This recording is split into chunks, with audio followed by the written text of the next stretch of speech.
Right, well, again, I'm joined here today with Nikki Ramos with Everly Hair Collaborative. So I've been doing hair for about 16 years. I'm an educator for John Paul Mitchell systems. So what that means is I travel around to different Paul Mitchell schools and also salons that carry our products and do classes and demos for hairstylists. And I am a salon owner. I just opened up my salon not even a year ago in Midtown, Sacramento, California. Awesome. And how many stylists do you have at your salon? There's 6 of us. It looks very empty right now, but again, we're filming this during the pandemic that's happening all around the world. So yeah, it's been a quiet place there, I'm sure. And you've been an educator with John Paul Mitchell Systems for 5 years? No, actually, I've been with them for 11 years. Okay. Yeah, so the majority of my career, I've been an educator, really. Do you educate on a specialty, or do you educate pretty much anything and everything? When I go into local salons, I do pretty much anything from hair cutting, color to styling. When I go to Paul Mitchell schools, my specialty is hair color, and that's my specialty in the salon as well. If you could, do the one thing all day, every day, you mentioned color is your specialty. Is there a particular color method or thing that you really like to do? Anything that involves blonde is my favorite. I love doing highlights and balayage specifically. I would say if I just had to do one thing, it would be highlights. There's some sort of rhythm that I get into when I highlight and I foil hair. So I could do that all day. Yeah.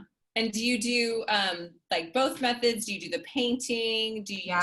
Okay. Yeah, all of it. It's just about customizing it to what a guest wants and their needs and their goals for their hair. Sometimes guests come in and they want balayage or hand painting, but foil work really is the best way to get them to their particular goal. So it's really important to know both. I wanted to come in and get my hair hand painted, but you're like foiling. What's the difference? How? Yeah, so the difference is with balayage, it's an open air process and the product is painted on the surface of the hair. So you're getting more of like a sun-kissed look. So if somebody has dark hair and they're wanting to get it as light as possible, smaller sections in a foil, because the product is kept incubated, it will get lighter than if it's hand painted.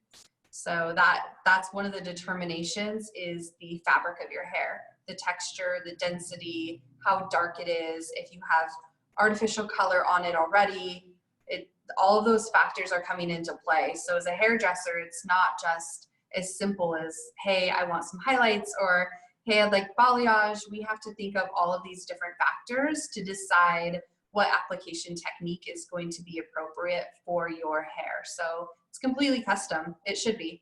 Right.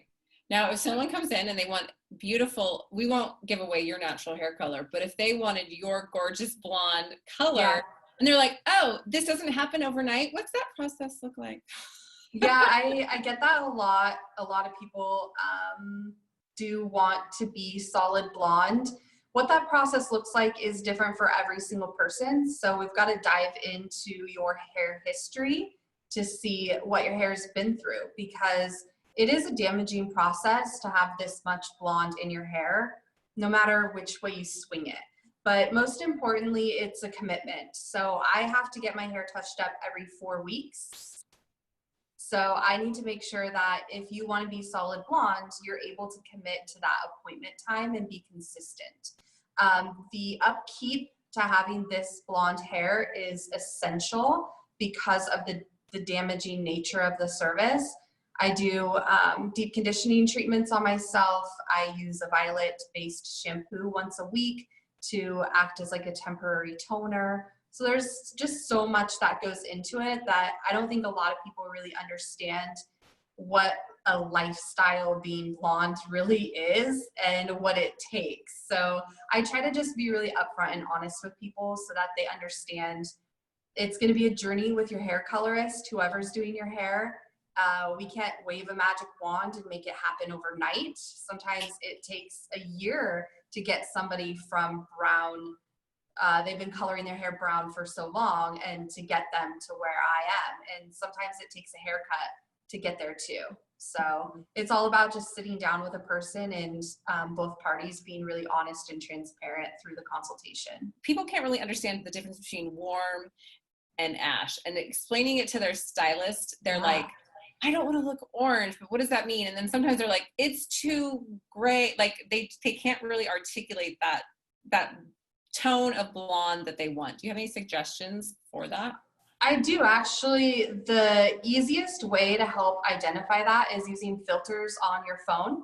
So I could have the guest take a selfie of themselves and then put a cool filter on it and put a warm filter on it to help them understand what the hair looks like with both temperatures. Your journey, your hair journey, 16 years ago, little Nick, what kind of got you into this whole beauty crazy industry, and what's kept you for 16 years?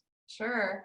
Yeah, I started hair school when I was 18. So I had recently graduated high school, and basically my mom was like, you have to do something with your life and you need to figure this out now. So are you going to go to college? Or are you going to do a vocational school? I didn't really want to do anything. I kind of just wanted to chill out before I started my adult life, but that was not an option at my house. So she told me she was going to enroll me in cosmetology school. And the first, thought, I said, no, I don't want to do that. And she said, well, you like getting your hair colored. Maybe you'll like coloring other people's hair. I kind of fought about it, but she gave me a choice. She's like, I'll have you, start school. If you don't like it, then you can quit. It's no big deal, but I want you to try it. So I tried it and I stayed. I graduated, I got my license. So I just kind of learned to love it. And I really like challenges. I like puzzles. So it just felt like hair color was very challenging, and I liked that challenge. So I stuck with it and kept going. What has kept you doing it for 16 years? I mean, it's not easy. It's not easy. So it's not. It's really not easy. A lot of people think our job must be really fun. We get to play with hair all day and see people, and it is really fun, but it is really hard. It's hard on your body because we're standing up for a lot of different hours, and our shoulders and our back muscles are really taking a beating. So I think just what's kept me here and going is my clients. I mean, I've had clients that have followed me from my very first salon job. They still come and see me. So it kind of gets to the point where these people are like family to you. Some of them I see every 4 weeks, and sometimes that's more than I see my family. So, that is the reality. And so these people, you get a glimpse into their life and learn more about them, and then they learn more about you. And it's just this close connection to where you feel gosh, this is so much more than a job and a career. This is an opportunity to really connect with people and to learn more about people and celebrate everybody's differences. So I think that's kind of what keeps me going. It's not always the fun of playing with hair. It really is just the connection to the people. Because people are very attached to their hair, very attached. So it's almost, they say we're not doing rocket science, but you're damn near close to brain surgery because you mess up someone's hair. And later on, I'm going to learn how she created these gorgeous curls in her hair today. I faced a lot of challenges because I've been doing this for so long. Gosh, probably the biggest challenge would be being in a car accident and having a back and neck injury temporarily, and kind of working through that, and going to the chiropractor and getting treatment and figuring out how I can keep my neck and back healthy for long term so that I can keep doing this. So that's kind of been a struggle, is physically being able to do hair. 18-year-old Nick, where did she think she was going to be? If you could rewind, where did you honestly think you'd be? I don't know. I really don't even know. I've kind of always been that person, especially when I was younger, very much like one day at a time. I didn't have plans and I didn't think too far in the future. There was a time where I wanted to get into graphic design. I have always kind of been into design aspects, so that makes sense now in my current job situation, but never really had any solid plans. Been like a fly by the seat of my pants kind of lady for a long time until my 30s. Now I've got it together now. That's good. Hey, I'm going to be 40 and I'm still working on that. So Yeah. you're with me. Um, did you have, I know the John Paul Mitchell Systems is huge in community and training and education. There's a ton, I went to Paul Mitchell for skin, not hair, but in your journey, has there been a person or a mentor that has been an inspiration or someone that's really helped you along the way? Yeah, I mean, there's too many people to even name, honestly. I believe that you should have more than one mentor. There should be a mentor for every aspect in your life. So career, personal life, finances, spirituality, all of those different areas, you should have a mentor. Why don't you tell us a little bit about the salon and opening that up? It's been a little less than a year, you said. So tell us about that journey, because that's a dream for a lot of people, myself included. So props to you.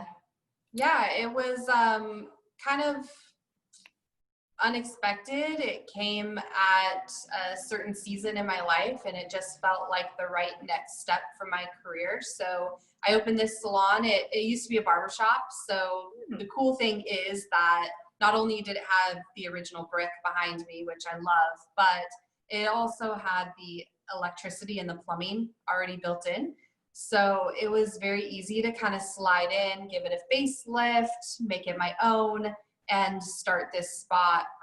My vision for it is that all of the hairstylists who work here, the creators, they can have their own place to run their own business. So it's not that they're under me, they're not working for me, they really are truly independent, building a business for themselves. And that's really important for me to empower people to be able to grow their business. So this is just a place, like a place for all of us to collaborate and get together and do hair, but also grow ourselves as business people. Yes, so tell us, Nikki wants to share, which is amazing, some great hair tips and tricks for hair maintenance at home.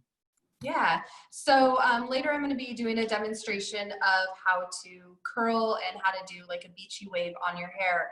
And the whole topic is protecting your hair from heat. So when you're using heat on your hair, there's two parts to this. There's the protection, but there's also the repair. So you've got to make sure that you're taking care of your hair and repairing it in between using the heat. So a few different products that I like to use is Paul Mitchell Nero. And this is a shampoo and a conditioner that is perfect for people who are heat dependent and use it frequently, because it's going to help repair your hair from all the heat. It's going to help prevent split ends, seal your ends, etc. So that's really important. On my hair, I religiously do a deep conditioner once a week. I never skip that, ever. And I don't think anybody should. Deep conditioner is an important part of self-care, and it's going to help set up your hairstylist for success, especially if they're coloring or chemically treating your hair.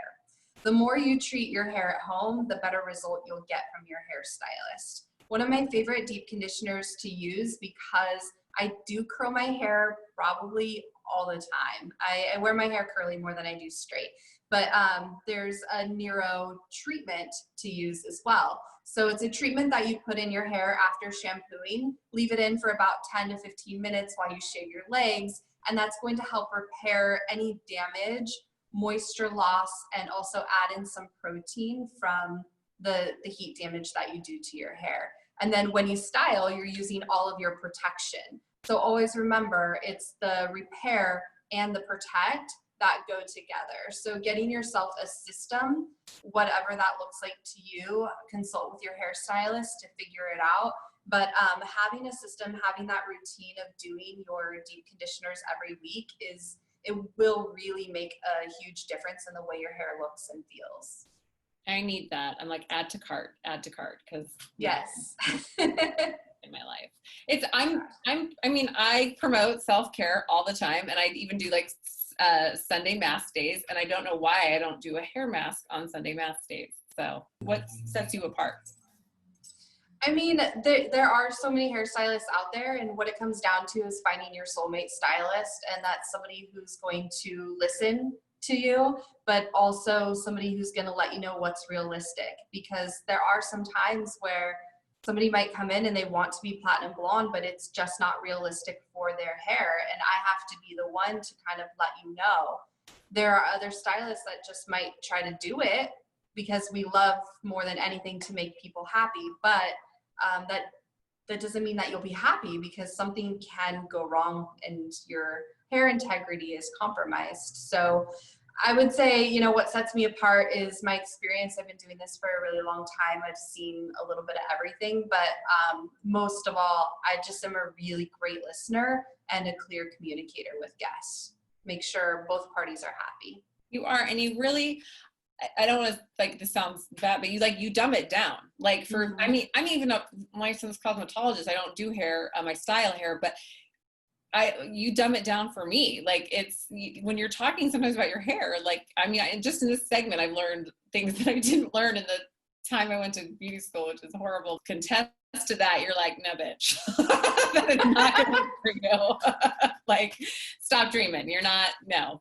And but I can appreciate that, because you have the integrity of my hair in your best interest, because even though it's not on your head, but it's your name walking around. Be happy and to love it. And I think that's really important. But when you're looking for that hairstylist, keep in mind, like, that communication has to go both ways. So if you get your hair colored and you're not thrilled with it, you've got to talk to your hair colorist and let them know, so that we can make those adjustments for you, rather than maybe moving on to the next colorist, because it takes that one little bit of communication to make the service solid the next time you see them. So I always discourage, like, hopping from hairstylist to hairstylist because you're not happy. I would say first try to communicate before you leave your hairstylist, because chances are they just don't know. Like, we don't know that you don't like the tone, or we don't know that it fades fast for you. If you ever leave your hair appointment and you feel like the tone of your hair is a little too cool and ashy, that drops out in about 2 shampoos. So that's not anything I'd be concerned about. Ash is one of the first to go. And then your hair gets more warm naturally.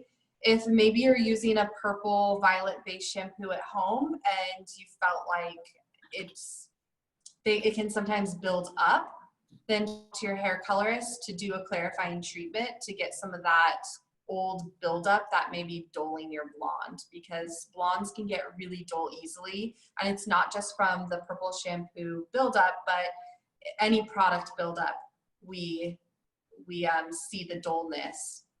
Environmental things will make your hair dull as well. So something to keep in mind.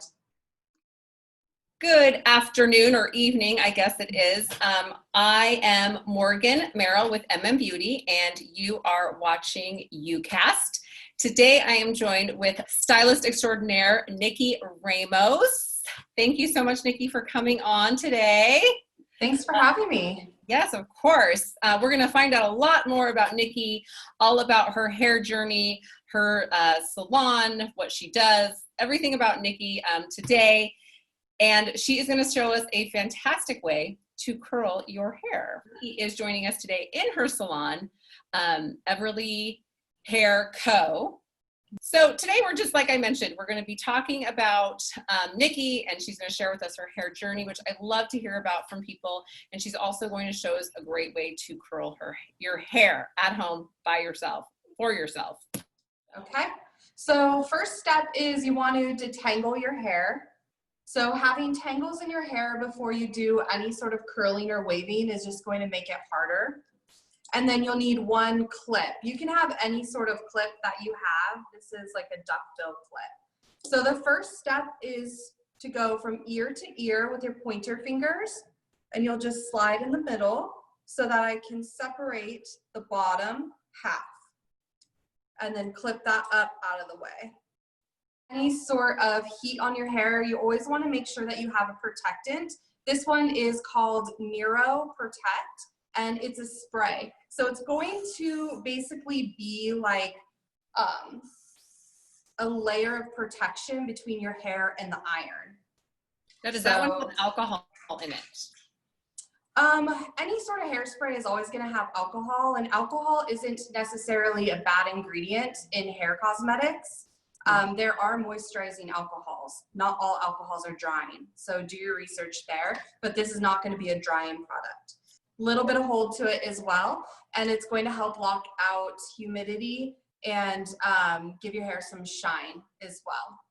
So once I've got that layer of protect on, then I can start with my heat. The size of your barrel is always going to be dictated by the size of the wave that you want, but also the length of the hair that you have.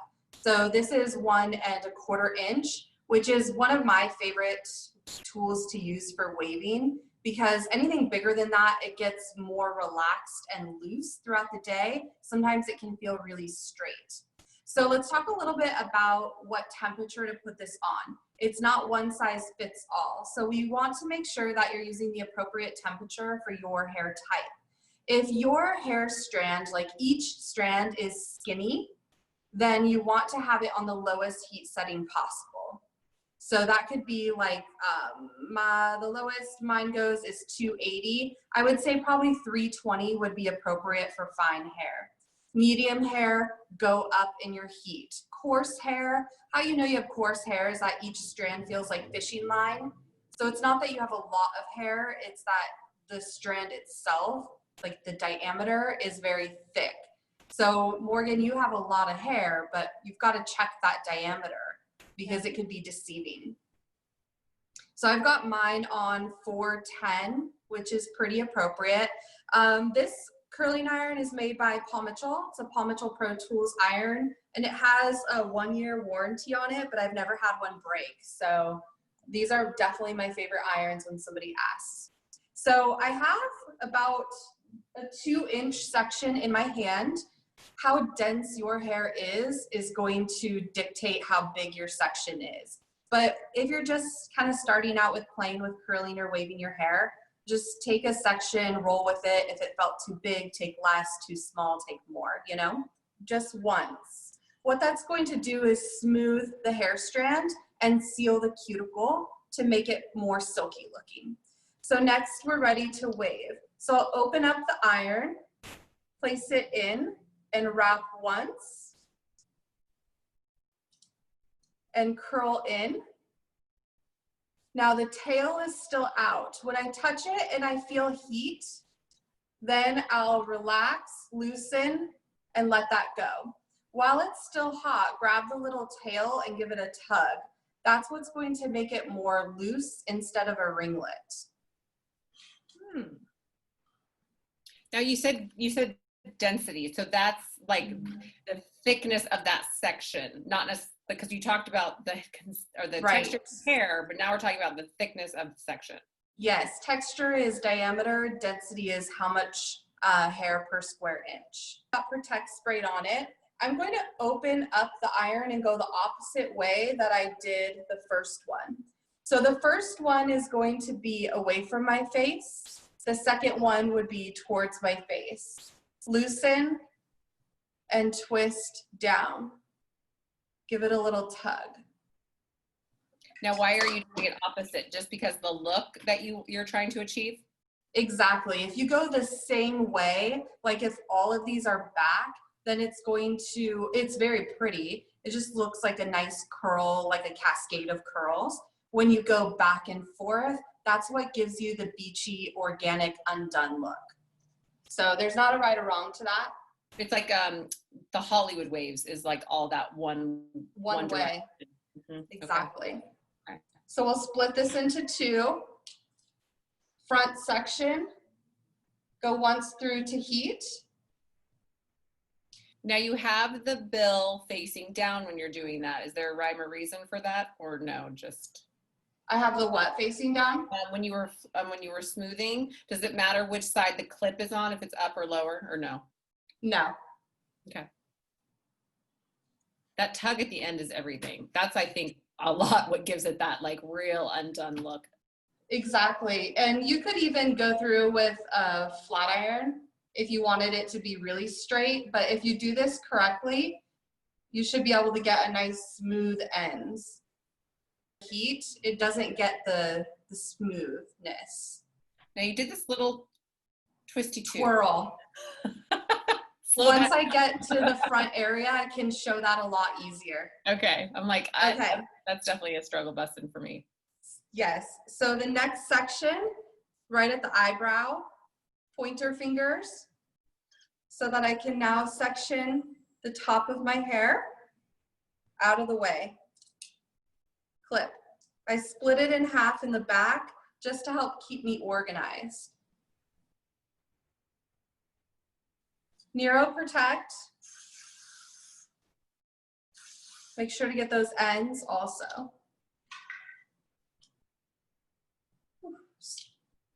Small section in the front. Heat through first. Go in the middle. So we want the heat to be on this middle area longest. Okay, so here's the twirl. Release. Do you see that twist? Roll up a little bit. So it's twisted in the iron. And then let go and pull down.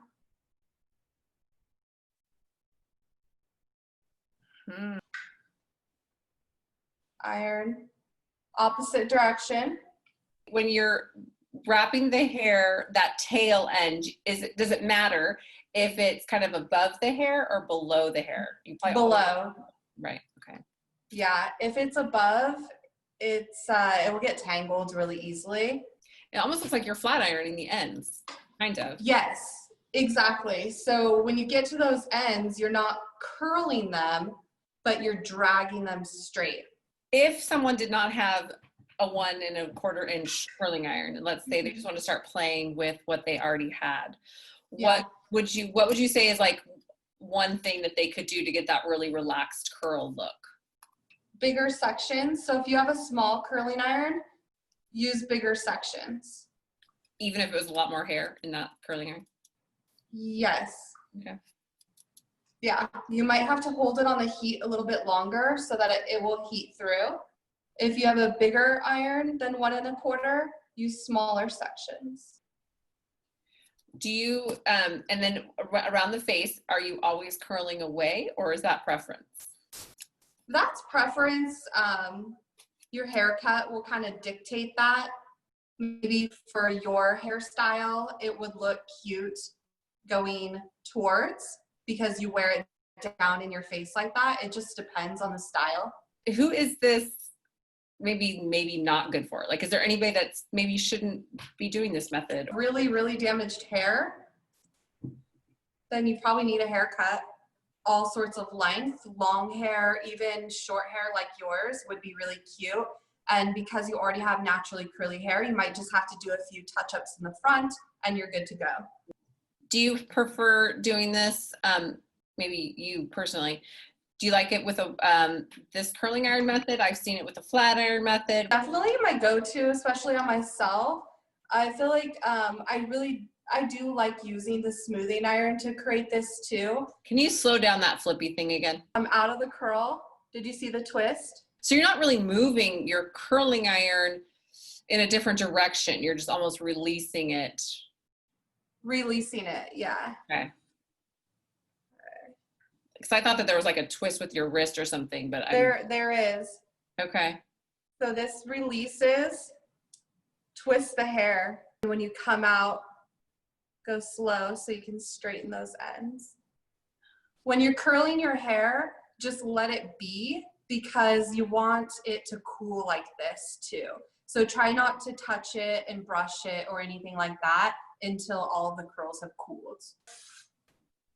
When I'm doing this on myself at home, I'm obviously not talking, so I can usually get it done in like 5 minutes flat.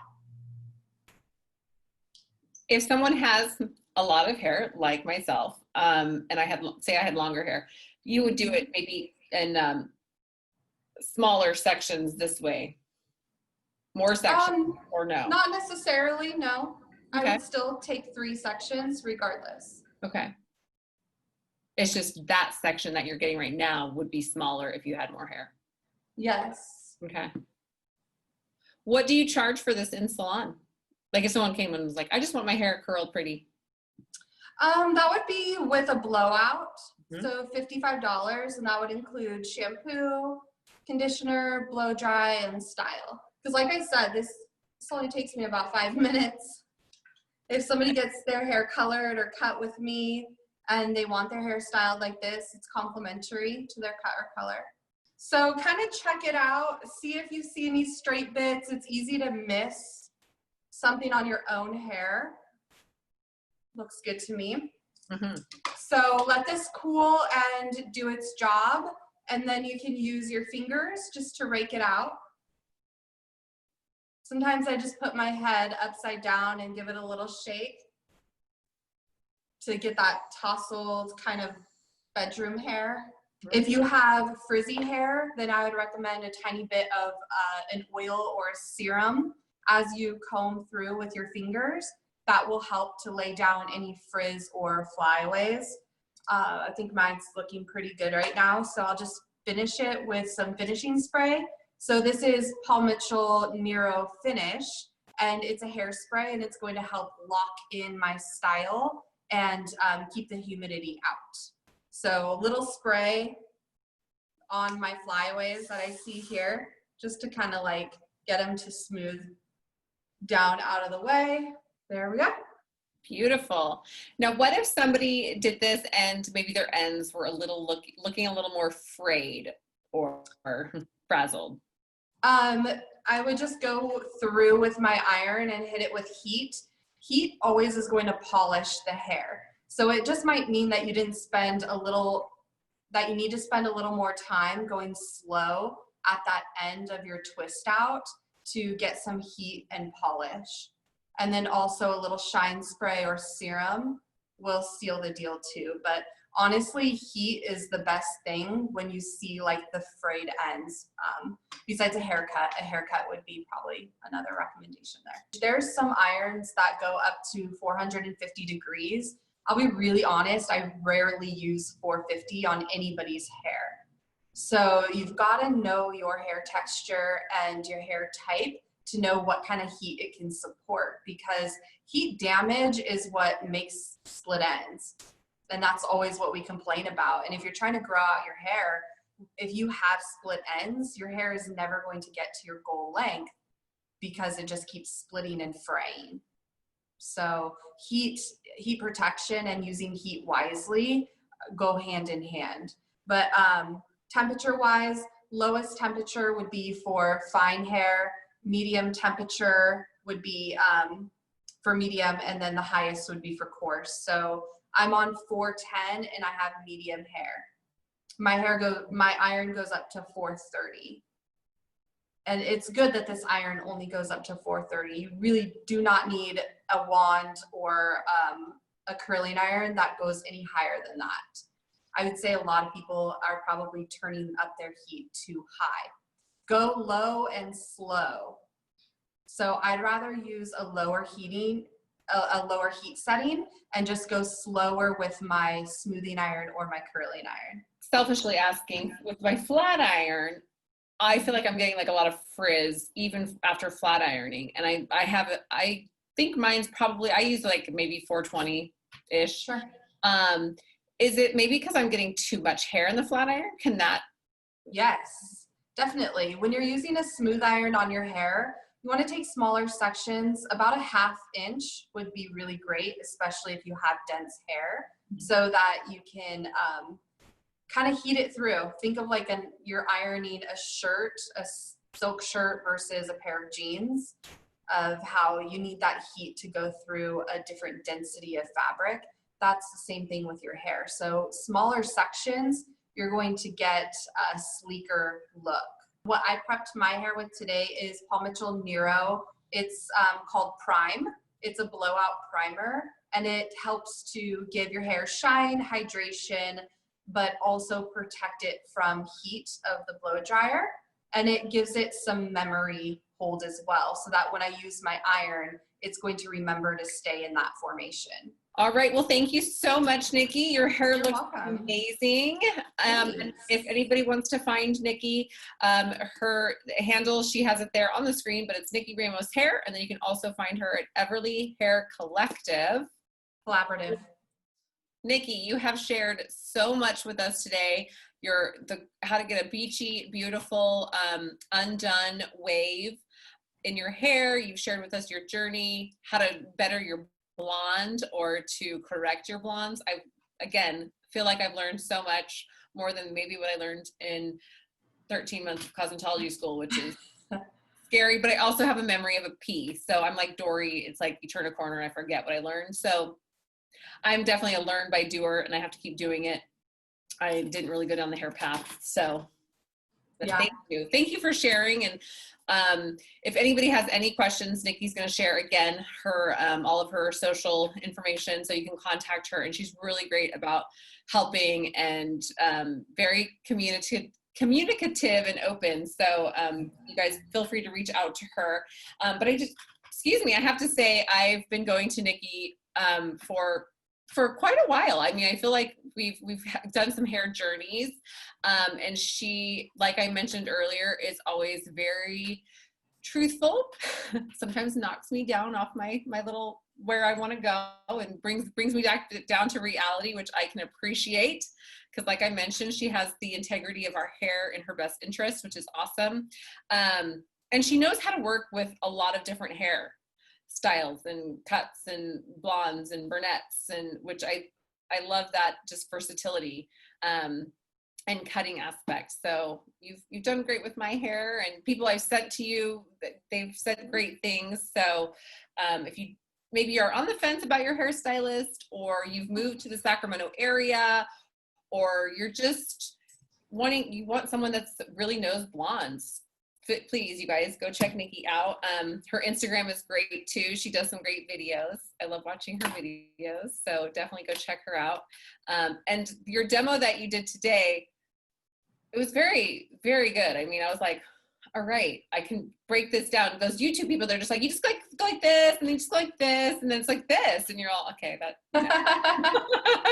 that didn't help me at all. So thank you, thank you, thank you. What your favorite beauty product is, that one thing that you're like, you do religiously, that is your go-to? Yeah, my one thing is always going to be a deep conditioner. I do switch off which ones I use depending on what I feel like my hair needs. But for somebody who uses a lot of heat on their hair, then I recommend the Paul Mitchell Neuro Repair. And it just needs 10 to 15 minutes once a week in the shower. What's that? The cost on that one is? Oh, 25. 25. Perfect. Yeah. And I mean, again, I think that would last you a long time, because how much are you going to need of that? Not a lot. So probably about 6 months if you're being good about using it once a week. What's one thing that that's your zen, that you go to for your self-care besides your hair mask? Sometimes I just like to walk through Target. It puts me in a better mood. I just like to look at all the things and smell candles, and I don't know. So right now that is probably it. That's when I turn my brain off and just sort of walk around. What is one thing, book, podcast, or educational piece that's like your go-to, or that you really recommend, or that you've enjoyed just for yourself? Yeah, I mean, my favorite motivational podcast is Chalene Johnson. She's a motivational speaker. She's a fitness influencer as well, but her podcast is really a blend of like health, beauty, and business. So really great for entrepreneurs. So I like that it has a little bit of everything, and I can cherry pick how I feel that day. She interviews a lot of experts as well. She had two. What is the name of the one? Build Your Tribe. Build Your Tribe. Okay. Tell us, how can people find you? Yeah, best way to find me is always Instagram at Nikki Ramos Hair, and you can send me a direct message and get in touch with me that way. Perfect. Wonderful. Well, again, thank you so much. Oh, and Everly Hair Collaborative is in Midtown Sacramento. It is on the corner of J and Alhambra, sort of between Alhambra and 30th. That's right. Yeah. It's a super cute salon. So when we're back up and running, if you guys are walking around Midtown, it's by Mel's Diner. Be sure to peek in the window when, again, we're up and running and we're able to go into salons and maybe just say hi or ask her a question. But thank you again so much for coming on tonight and chatting with us and sharing all your tips and tricks. It was great. And again, you guys check her out, Nikki Ramos Hair, and also at Everly Hair Collaborative on Instagram as well.